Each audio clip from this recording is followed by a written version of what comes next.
साथियों, वन रक्षक और वनपाल के ऑनलाइन फॉर्म स्टार्ट हो चुके हैं। आपको ऑनलाइन फॉर्म भरते समय कौन कौन सी बातों का ध्यान रखना है, कौन कौन सी गलतियां नहीं करनी है, ये सारा इस वीडियो में आपको बताने वाला हूं। और ऑनलाइन फॉर्म आपको अपने मोबाइल से किस तरीके से भरना है, वो पूरा प्रोसेस इस वीडियो में आपको बताने वाला हूं। यानी फॉरेस्टर और फॉरेस्ट गार्ड दोनों का ऑनलाइन फॉर्म आप अपने मोबाइल से ही भर सकते हो। इसका लाइव तरीका मैं आपको बताने वाला हूँ। एक फॉर्म अप्लाई करके आपको बताऊंगा कि आपको किस तरीके से ये फॉर्म है जो आपको अप्लाई करना है।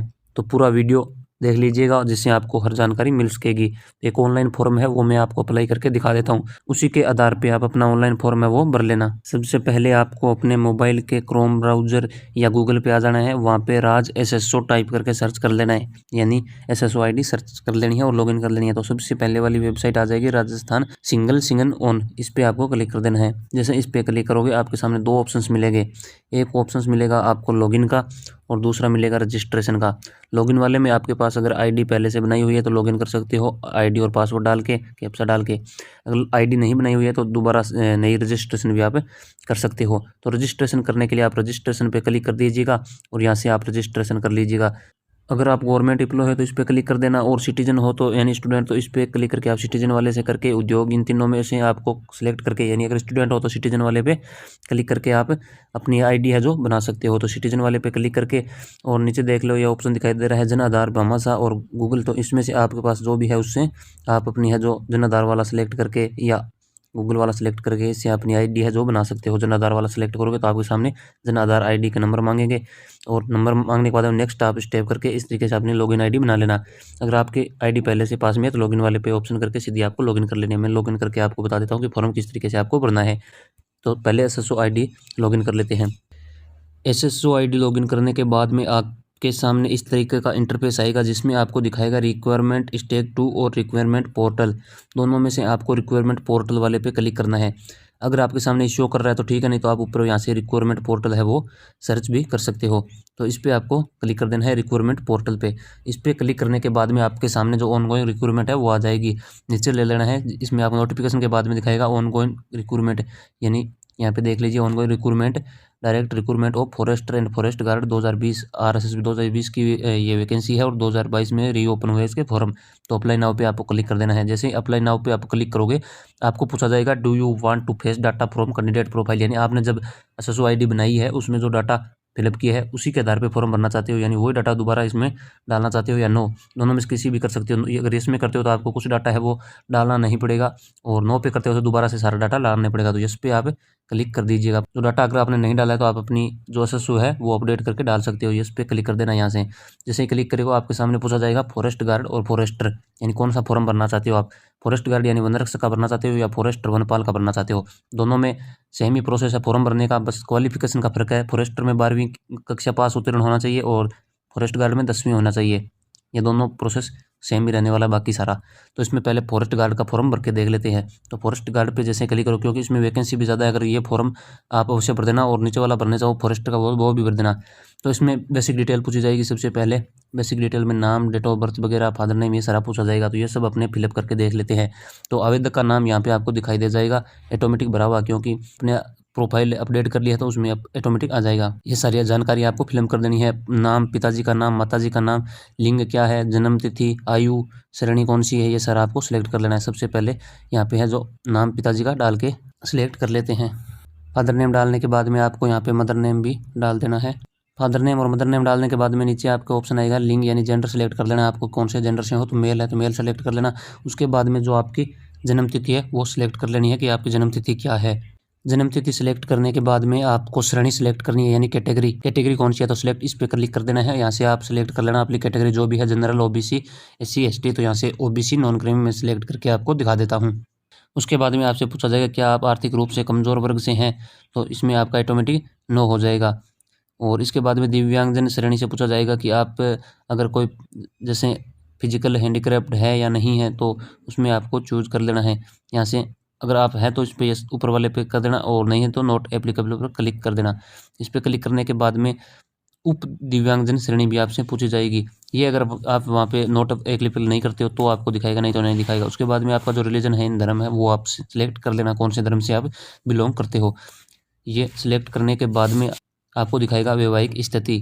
तो वैवाहिक स्थिति यानी मैरिटल स्टेटस, इसमें आप अगर मैरिड है तो मैरिड कर लेना, अनमेरिड है वो भी जिस तरीके से आप है वो आप सिलेक्ट करने ला।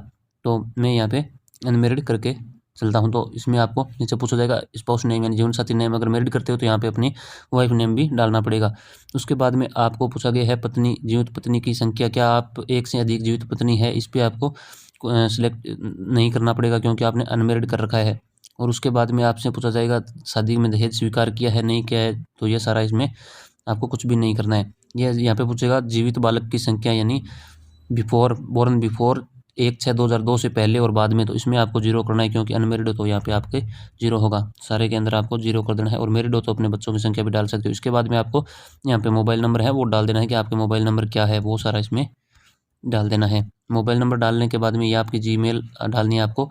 जीमेल ऑटोमेटिक जहाँ जाएगी जिस जीमेल से आपने अपनी जो ये SSID बनाई है वो, नहीं तो आप चेंज भी इसमें कर सकते हो आपकी जो भी जीमेल है वो। उसके बाद में आपसे पूछा जाएगा क्या आप राजस्थान के अनुसूचित क्षेत्र से संबंधित है या नहीं। तो इसमें आपको अगर आप अनुसूचित क्षेत्र से संबंधित है तो यस, नहीं है तो नो, ये कर देना है आपको। उसके बाद में आपका एड्रेस है वो यहाँ पे आपको डाल देना है। जो भी आपका एड्रेस है वो इसमें डाल देना है। एड्रेस डालने के बाद में आपको स्टेट सेलेक्ट कर लेना है, कौन से स्टेट से आप बिलोंग करते हो। अदर स्टेट से हो तो बी फार्म आप अप्लाई इसमें कर सकते हो। तो अपना जो स्टेट है वो सिलेक्ट कर लेना। उसके बाद में जो अपना डिस्ट्रिक्ट है वो भी आप सेलेक्ट कर सकते हो यहाँ से कि कौन सा आपका डिस्ट्रिक्ट है। उसके बाद में आपकी सिटी पूछी गई है कि कौन सी सिटी से हो, तो वो सिटी भी यहाँ पे डाल देना जिस भी सिटी से आप बिलोंग करते हो। उसके बाद में यहाँ से पूछा जाएगा आपको पिन कोड, तो पिन कोड अपना क्या है वो भी इसके अंदर डाल देना जिस पिन कोड से आप हो। उसके बाद में दोबारा से फ़ोन नंबर पूछा जाएगा, तो यहाँ पे फ़ोन नंबर भी आप डाल सकते हो। ज़रूरी नहीं है, ऊपर डाल दिया तो एक बार डालना है, अगर दो बार डालना चाहते हो तो इसमें डाल सकते हो। इसके बाद में आपसे पूछा जाएगा परमानेंट एड्रेस स्थायी पता, तो इसमें पूछा गया सेम एज अबव यानी ऊपर आपने जो पता भरा है वही परमानेंट एड्रेस है या कुछ अलग है जो परमानेंट एड्रेस है। तो अगर अलग है तो आप इसमें भर सकते हो, नहीं तो सेम एज अबव पे क्लिक करके ये ऊपर वाला भी आप इसमें कर सकते हो, सेम ही आपके आ जाएगा। इसके बाद में आपसे नेक्स्ट वाला ऑप्शन इस पर क्लिक आपको कर देना है। नीचे आपको नेक्स्ट वाला ऑप्शन दिखाई दे रहा होगा, इस पर आपको क्लिक कर देना है। इस पर जैसे ही क्लिक करोगे यहाँ पे पूछा जाएगा email are you correct, mobile number है वो सारा आपने करेक्ट भरा है तो आप यस कर देना।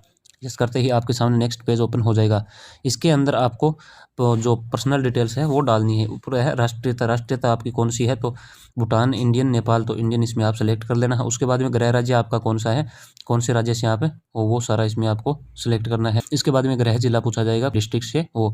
उसके बाद में है होम ब्लॉक यानी गृह ब्लॉक कौन सा है, तो ये आपको सेलेक्ट कर लेना है। और सिटी कौन सी है या तहसील कौन सी है वो आपको यहाँ से सेलेक्ट कर लेनी है।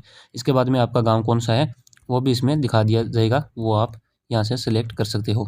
उसके बाद में पूछा जाएगा पूर्व स्थापित यानी कोई अदर कंट्री से बिलोंग हो या नहीं, तो वो भी आप यहाँ से सिलेक्ट करते हो। मैं यहाँ से नो कर देता हूँ। उसके बाद में किस देश से, तो इसमें आपको कुछ नहीं करना है क्योंकि ऊपर अगर आप यस करते हो तो उसमें कौन से देश से वो भी इसमें पूछा जाएगा। उसके बाद में क्या आप भूतपूर्व सैनिक हो, तो इसमें अगर आप एक्स सर्विसमैन हो तो यस, नहीं तो नो कर देना। उसके बाद में आपको सर्विस स्टेटस पूछा जाएगा, अगर यस करते हो तो। और उसके बाद में क्या आप उत्कृष्ट खिलाड़ी हो, तो यस है तो आप कर देना, नहीं तो मैं नो कर देता हूँ।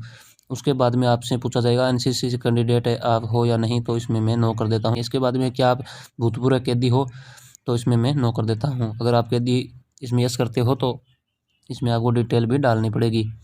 और उसके बाद में है are you exciting state government employ यानी कोई एम्प्लॉय, तो मैं इसमें नो कर देता हूँ। उसके बाद में आपको पूछा गया है आपके परिवार की आय 2.5 लाख रुपये से कम है या ज़्यादा, तो इसमें आपके 2.5 लाख से कम की है तो आप यस कर सकते हो, और नहीं है तो नो कर सकते हो। मैं इसमें यस कर देता हूँ। यस करने के बाद में आपसे ऊपर यस कन्फर्मेशन पूछा जाएगा, तो आपको यहाँ से यस कर देना है। उसके बाद में आपसे पूछा अतिरिक्त श्रेणी पूछी जाएगी, आप कोई अतिरिक्त श्रेणी से बिलोंग करते हो या, तो इसमें आप सिलेक्ट कर सकते हो, नहीं तो आप नेक्स्ट पे क्लिक कर देना। जैसे ही नेक्स्ट पर क्लिक करोगे नेक्स्ट पेज आपके सामने ओपन हो जाएगा जिसमें क्वालिफिकेशन और एक्सपीरियंस डिटेल आपको भरनी है। तो सबसे पहले ऊपर आपको यहाँ पे रेड कलर में इशारा दिख रहा है, तो इसमें आपको इस पे क्लिक कर देना है। तो इस पर क्लिक कर योग्यता वाले पे ऑप्शन पे क्लिक कर देना है। और आपको यहाँ पे जो डिटेल है अपनी योग्यता की, तो वन रक्षक का फॉर्म भर रहे हो तो 10वीं की डिटेल डालनी है, और वनपाल का भर रहे हो तो इसमें 12वीं की डिटेल होगी। तो वन रक्षक का भर रहे हो तो इसमें पूछा है स्टार लगा हुआ है सेकेंडरी जो एजुकेशन है उसकी क्वालिफिकेशन है वो ही डालनी है। उसके बाद में 12वीं की और ग्रेजुएशन की भी डाल सकती हो, नहीं तो कोई ज़रूरत नहीं है क्योंकि इसमें 10वीं के आधार पर फॉर्म भरा जा रहा है। तो आपको यहाँ पे सब्जेक्ट है वो डालना है पहले 10वीं के क्या क्या सब्जेक्ट, तो मैं यहाँ पे ऑल सब्जेक्ट डाल देता हूँ, या आप इसमें जो सब्जेक्ट है सारे वो भी आप डाल सकते हो। इसके बाद में जो कौन सी स्कूल यानी आपने जो संस्थान है कौन से बोर्ड से की है, तो वो यहाँ पे आपको डाल देनी है। उसके बाद में रोल नंबर क्या है 10वीं में, वो आपको यहाँ पे डालने हैं। उसके बाद में आपको परिणाम पूछा जाएगा।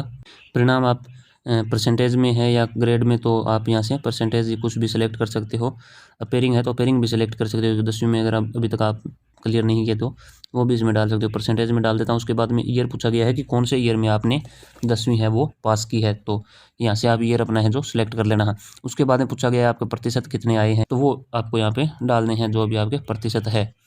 तो ये सारा फिलअप आपको कर देना है। ये करने के बाद में आपसे नीचे नेक्स्ट का ऑप्शन आएगा, उस पर आपको क्लिक कर देना है। नेक्स्ट के ऑप्शन पे क्लिक करते ही आपसे पूछा जाएगा आइडेंटिफिकेशन डिटेल्स, जिसमें आपको फोटोग्राफ अपलोड करना है और सिग्नेचर अपलोड करना है। तो फोटोग्राफ है वो 100 KB 50 KB और 100 KB के बीच में होना चाहिए, और सिग्नेचर है वो 20 KB से 50 KB के बीच में होना चाहिए। सिग्नेचर आपसे 2 पूछे गए हैं, एक सिग्नेचर हिंदी में है और दूसरा ऑप्शन मिलेगा आपको, वहाँ पे आप कोई भी अदर सिग्नेचर आपका इंग्लिश में या वगैरह कोई है तो वो डाल सकते हो। एक आपको हिंदी में नाम लिख कर यहाँ पे डालना है। तो ये सारा आपको प्रोसेस कर देना है। सबसे पहले आपको फोटोग्राफ वाला ऑप्शन मिलेगा 50 KB से 100 KB के बीच में, तो आपको यहाँ से चूज़ फाइल वाले ऑप्शन पे क्लिक करके अपनी फ़ोटो है वो गैलरी से चूज़ कर लेनी है। तो चूज़ फाइल पे जाना है और यहाँ पे अपनी गैलरी से जो भी फ़ोटो है वो आपको इसमें सेलेक्ट कर लेनी है। यहाँ से आपको फ़ोटो सेलेक्ट कर लेनी है। उसके बाद में 2 नंबर ऑप्शन मिलेगा सिग्नेचर इन हिंदी, यानी हिंदी में जो सिग्नेचर आपके वो अपलोड करने हैं 20 KB से 50 KB के बीच में। चूज़ फाइल पे क्लिक करके यहाँ से आप अपनी गैलरी से जो सिग्नेचर है हिंदी में वो आपको सेलेक्ट कर लेने हैं। उसके बाद में आपसे पूछा जाएगा 3 नंबर की सिग्नेचर, सीधा सिग्नेचर आपको अपलोड करना है। अदर कोई सिग्नेचर आप करते हो इंग्लिश में जैसे भी करते हो वो यहाँ पे सेलेक्ट कर सकते हो चूज़ फाइल पे। तो चूज़ फाइल पे करके वो सिग्नेचर भी आप यहाँ से अपलोड कर सकते हो। ये सारा अपलोड करने के बाद में नीचे पूछा जाएगा बॉडी मार्क्स, यानी यहाँ पे आपके अगर कोई बॉडी में मार्क्स चिन्ह वगैरह है तो यहाँ पे आप यस करके वो डाल सकते हो। कोई भी मोल वगैरह है तो, नहीं तो आप नो कर सकते हो, नो बॉडी मार्क भी कर सकते हो।